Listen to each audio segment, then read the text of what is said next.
Drmacich. I'm a retired principal in the city school district where I served for 23 years as the principal of School Without Walls and about 17 years as a social studies teacher.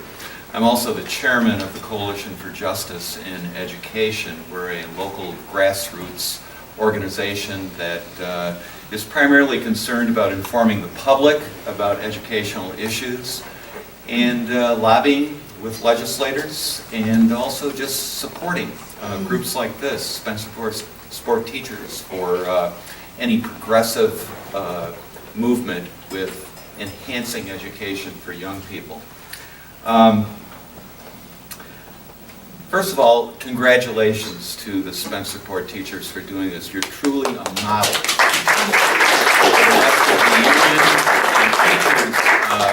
Throughout the state and throughout the country. Other than the Chicago Teachers Union and teachers in that city, I don't know of many more teachers other than perhaps Seattle, where teachers have stood up for their kids and taken this type of stand. It's purely and truly courageous, and I commend you for it.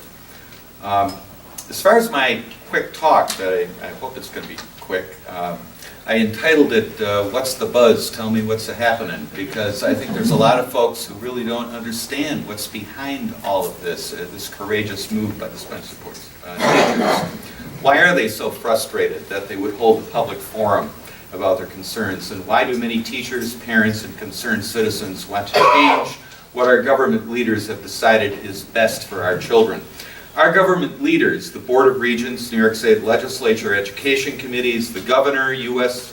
Secretary of Education Arne Duncan, and Commissioner King, are not educational experts. In fact, there are few who have education degrees or extensive experience in public schools. They are also, for the most part, unfamiliar with empirical research on how children learn and what motivates them to become excited and engaged learners.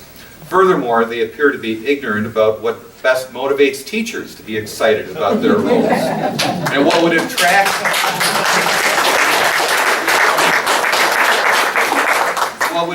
more individuals to be interested in becoming a teacher. They seem to have one focus: high test scores on corporate-created standardized high-stakes tests, and to further emphasize the political corporate importance of these test scores, our leaders have made laws and policy that teachers will be evaluated through the improvement of student high-stakes standardized test scores.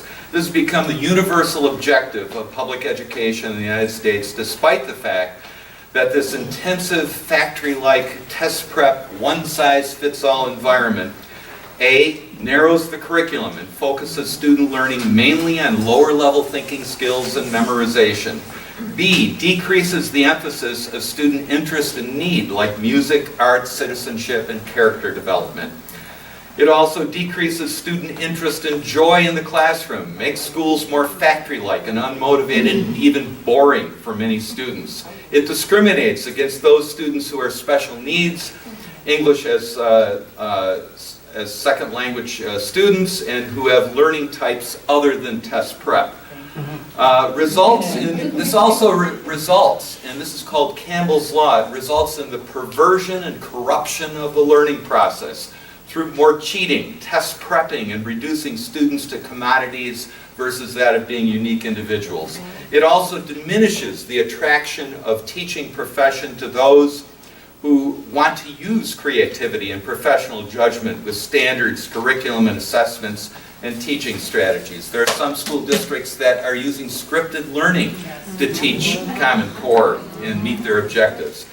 So why is this happening? I mean, it just seems bizarre that this type of thing would happen. Well, first of all, we can resort to that of ignorance of the research by our government leaders. That's one answer. But as many policy analysts would say, follow the money. Many of our corporate leaders see failure of the education system as an opportunity for profit. Think of it. There's big public tax dollars available for anyone who can label a school or kids as failures and claim that they can do a better job through online learning, test prep materials, special teacher and administrator training, and more data collection. Charter schools are also becoming a profit-making venture for many investors.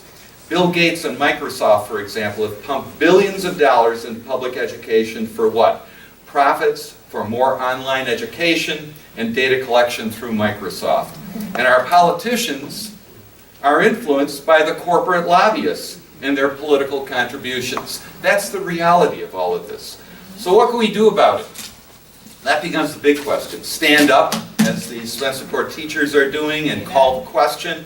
Also, parents and teachers need to write your local state and federal legislators, regents members, and demand change. You can join in protests against high-stakes standardized testing and consider opting children out of high-stakes standardized tests. We've got legislation that we're trying to introduce into the state legislature with that.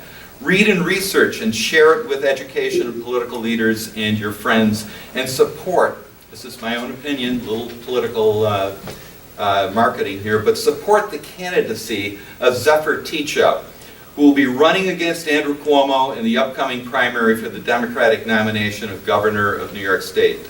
She's a very progressive candidate who supports progressive versus corporate standardized education reform, as well as many other issues. That would send a strong message to the governor and to the Democratic Party, even if she doesn't win, but a significant number of votes go to her. So I urge you to consider those alternatives, and once again, thank you to the Spencerport teachers for setting this model for other teachers throughout the country. Thank you.